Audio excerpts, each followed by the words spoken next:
दोस्तों, आप सभी का एक बार फिर से स्वागत है आपके अपने YouTube चैनल ज्ञान गंगा पर। आज हम आपको बताने जा रहे हैं शिशुपाल वध की कथा।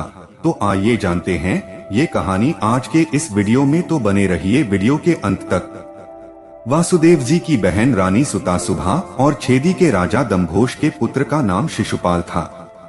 जब वह उत्पन्न हुआ तब उसके 4 हाथ और 3 नेत्र थे। इस विचित्र शिशु को देखकर सब लोग इसे राक्षस समझकर इसको त्याग देने का मन बना लिया। तब आकाशवाणी हुई कि आप इसका पालन पोषण करें, यह बहुत बलवान होगा।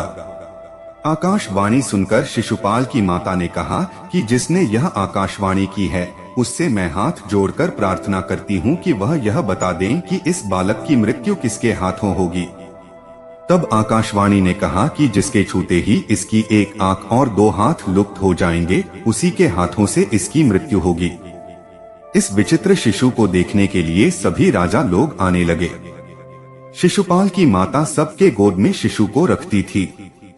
उसी समय रानी सुतासुभा के भाई वासुदेव जी के पुत्र बलराम जी और श्री कृष्ण भगवान भी वहां गए। जब श्री कृष्ण भगवान की गोद में इस विचित्र शिशु को रखा गया तब उसके 1 नेत्र और 2 हाथ लुप्त हो गए। यह देखकर शिशुपाल की माता थरथर कांपने लगी।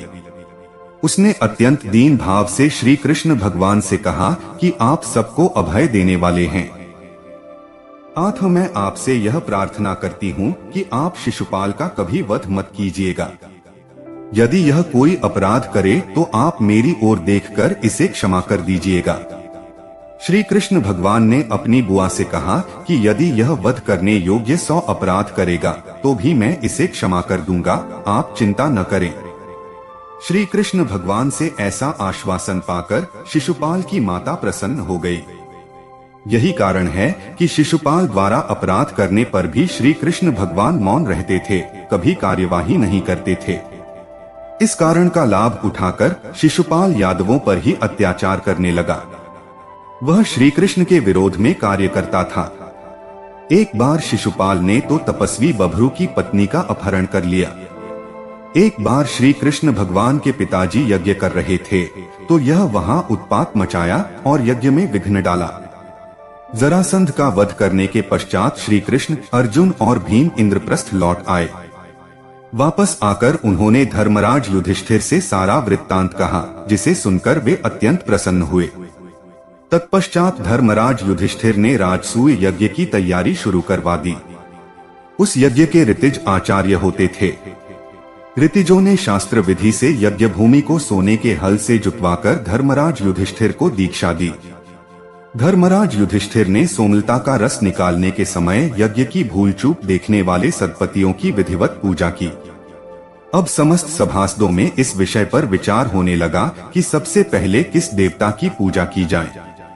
तब सहदेव उठकर बोले, श्री कृष्ण देवन के देव, उन्हीं को सबसे आगे ले। ब्रह्मा शंकर पूजक जिनको पहली पूजा दी जाए उनको। अक्षर ब्रह्मा कृष्ण यदुराई, वेदन में महिमा तिनगाई। अग्र तिलक यदुपति को दी जाए, सब मिली पूजन उनको की जाए। परम ज्ञानी सहदेव के वचन सुनकर सभी सत्पुरुषों ने साधु साधु कहकर पुकारा। भीष्म पितामह ने स्वयं अनुमोदन करते हुए सहदेव के कथन की प्रशंसा की। तब धर्मराज युधिष्ठिर ने शास्त्रोक्त विधि से भगवान श्री कृष्ण का पूजन आरंभ किया। चेदिराज शिशुपाल अपने आसन पर बैठा हुआ यह सब दृश्य देख रहा था। सहदेव के द्वारा प्रस्तावित तथा भीष्म के द्वारा समर्थित श्री कृष्ण की अग्र पूजा को वह सहन न कर सका और उसका हृदय क्रोध से भर उठा। वह उठकर खड़ा हो गया और बोला, हे सभासदों, मुझे ऐसा प्रतीत हो रहा है कि कालवश सभी की मति मारी गई है। क्या इस बालक सहदेव से अधिक बुद्धिमान व्यक्ति इस सभा में नहीं है, जो इस बालक की हाँ में हाँ मिलाकर अयोग्य व्यक्ति की पूजा स्वीकार कर ली गई है? क्या इस कृष्ण से आयु, बल तथा बुद्धि में कोई भी बड़ा नहीं है? बड़े से बड़े त्रिकालदर्शी ऋषि महर्षि यहाँ पधारे हुए हैं।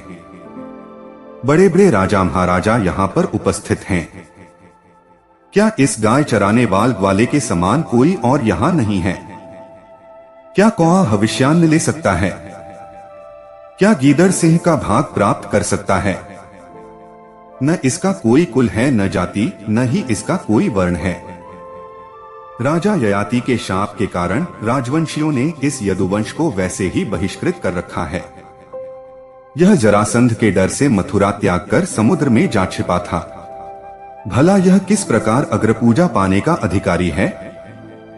यज्ञ को सफल बनाने के लिए वहां पर भारतवर्ष के समस्त बड़े बड़े ऋषि महर्षि भगवान वेद व्यास, भारद्वाज, सुनत्तु, गौतम, असित, वशिष्ठ, च्यवन, कंडव, मैत्रेय, कवश, जित, विश्वामित्र, वामदेव, सुमति, जैमिन, क्रतु, पैल, पराशर, गर्ग, वैशंपायन, अथर्वा, कश्यप, धौम्य, परशुराम, शुक्राचार्य, आसुरी, वीतहोत्र, मधुद्वंदा, वीरसेन, अकृतबरण आदि उपस्थित थे। सभी देशों के राजाधिराज भी वहां पधारे। इस प्रकार शिशुपाल जगत के स्वामी श्री कृष्ण को गाली देने लगा। उसके इन कटु वचनों की निंदा करते हुए अर्जुन और भीमसेन अनेक राजाओं के साथ उसे मारने के लिए उद्यत हो गए, किंतु श्री कृष्णचंद्र ने उन सभी को रोक दिया। श्री कृष्ण के अनेक भक्त सभा छोड़कर चले गए, क्योंकि वे श्री कृष्ण की निंदा नहीं सुन सकते थे। जब शिशुपाल श्री कृष्ण को 100 गाली दे चुका, तब श्री कृष्ण ने गरज कर कहा, बस शिशुपाल, अब मेरे विषय में तेरे मुख से एक भी अपशब्द निकला तो तेरे प्राण नहीं बचेंगे। मैंने तेरे 100 अपशब्दों को क्षमा करने की प्रतिज्ञा की थी, इसीलिए अब तक तेरे प्राण बचे रहे। श्री कृष्ण के इन वचनों को सुनकर सभा में उपस्थित शिशुपाल के सारे समर्थक भय से थर्रा गए, किंतु शिशुपाल का विनाश समीप था। अतः उसने काल के वश होकर अपनी तलवार निकालते हुए श्री कृष्ण को फिर से गाली दी। शिशुपाल के मुख से अपशब्द के निकलते ही श्री कृष्ण ने अपना सुदर्शन चक्र चला दिया और पलक झपकते ही शिशुपाल का सिर कटकर गिर गया।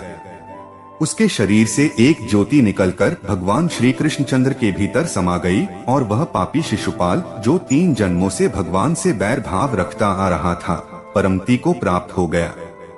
यह भगवान विष्णु का वही द्वारपाल था जिसे सनकादि मुनियों ने शाप दिया था। वे जय और विजय अपने पहले जन्म में हिरण्यकश्यपु और हिरण्याक्ष, दूसरे जन्म में रावण और कुंभकर्ण तथा अंतिम तीसरे जन्म में कंस और शिशुपाल बने एवं श्री कृष्ण के हाथों अपनी परमगति को प्राप्त होकर पुनः विष्णुलोक लौट गए। श्री कृष्ण भगवान द्वारा उसके अपराध की उपेक्षा करने के कारण शिशुपाल का मन बहुत अधिक बढ़ गया और वह निर्भीक होकर श्री कृष्ण भगवान के विरुद्ध कार्य करने लगा। श्री कृष्ण भगवान अपने दिए हुए वचन के अनुसार चुपचाप गाली सुनते रहे और विरोध में कुछ न बोले। जब शिशुपाल 100 से अधिक गालियां दे चुका, तब श्री कृष्ण भगवान राज समाज में बोले कि यद्यपि यह मेरा संबंधी है, फिर भी यह हमसे द्वेष करता है और हमें हानि पहुंचाने में इसने कोई कोर कसर नहीं छोड़ी है। मैंने इसकी माता को इसके 100 अपराध क्षमा करने का वचन दिया था, जो अब पूरा हो गया है। आप सब लोग देख रहे हैं कि यह कैसे निर्भीक होकर मुझे गालियां दिए जा रहा है। अब आज मैं इसे क्षमा नहीं करूंगा। इतना कहकर श्री कृष्ण भगवान ने अपने सुदर्शन चक्र से सबके सामने ही उद्दंड शिशुपाल का सिर काट दिया। कहने का आशय यह है कि यदि अपना संबंधी विरोधी हो तो वह सतत विरोध में ही कार्य करता है और न करने योग्य कार्य करने लगता है।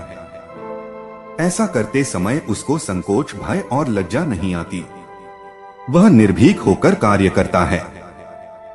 मूर्ख मित्र संबंधी की अपेक्षा ज्ञानवान शत्रु अच्छा माना जाता है। युधिष्ठिर के राजसूय यज्ञ में देवर्षि, महर्षि, राजर्षि और अनेक राजा महाराजा उपस्थित थे। किसी ने श्री कृष्ण भगवान की अग्र पूजा का विरोध नहीं किया। श्री कृष्ण भगवान का संबंधी शिशुपाल आगे आकर सबके सामने उनका अपमान, निंदा और गाली देने लगा। इसलिए मनुष्य को सावधान रहना चाहिए कि कौन हमारा हित करने में लगा है और कौन हमारे विरोध में कार्य कर रहा है। इसलिए गुण दोष के आधार पर शत्रु और मित्र बनाना चाहिए और उनसे सतर्क रहना चाहिए। दोस्तों, ये थी शिशुपाल वध की कथा की कहानी। उम्मीद है आपको पसंद आई होगी। अगर वीडियो पसंद आया हो तो वीडियो को लाइक और शेयर जरूर करें और चैनल को भी सब्सक्राइब जरूर करें। वीडियो को अंत तक देखने के लिए धन्यवाद।